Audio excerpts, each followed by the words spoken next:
Hi, Luke Clausen here. One question I get all the time about different jigs. What's the right jig to throw when?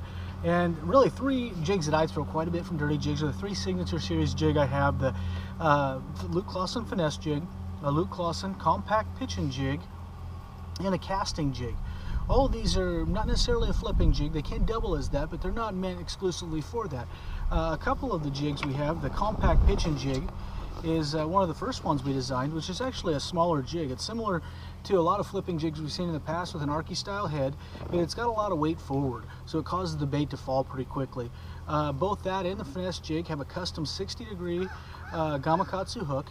They both have a recessed line tie, which actually lowers the line tie, creating about 70% more, 60 to 70% more bite in your hook for better hookup ratios.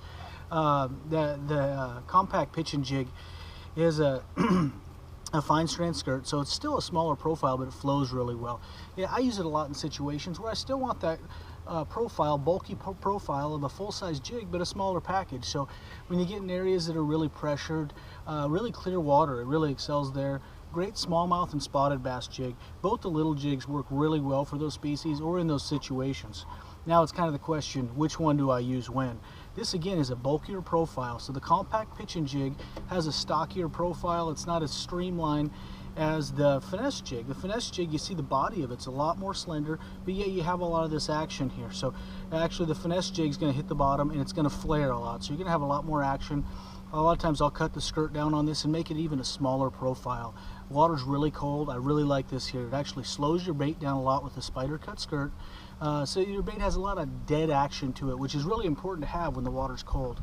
Again, really clear water. I want a really small profile. I'll cut that down. The compact pitching jig, I want something a little bulkier. A lot of times I put a little bigger trailer on it. That's my choice there. And lastly is the casting jig. So this jig here is really an open water jig. It is designed for a couple different purposes. One, stroking a jig, which is huge on the Tennessee River. This is my #1 choice.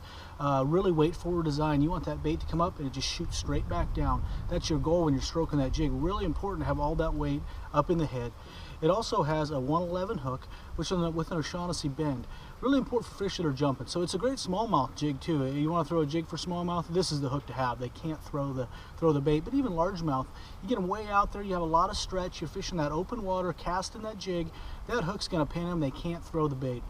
So that's really a great open water jig, full-size jig, but yet it has the features of a Finesse jig, you know, a lighter wire hook, a lighter weed guard, all that weight forward. So it really is suited for throwing long ways, having a lot of stretch.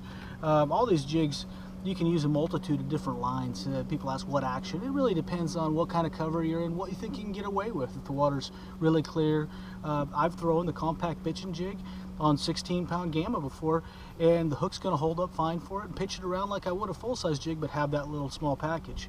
And I've also thrown some of these, like the Finesse jig, on 10-pound line. You go to the Ozarks, it's really clear. You don't want the fish to see your line get a little bit more natural fall. Don't worry about 10-pound line. You still have all the attributes to be able to get the hook driven home.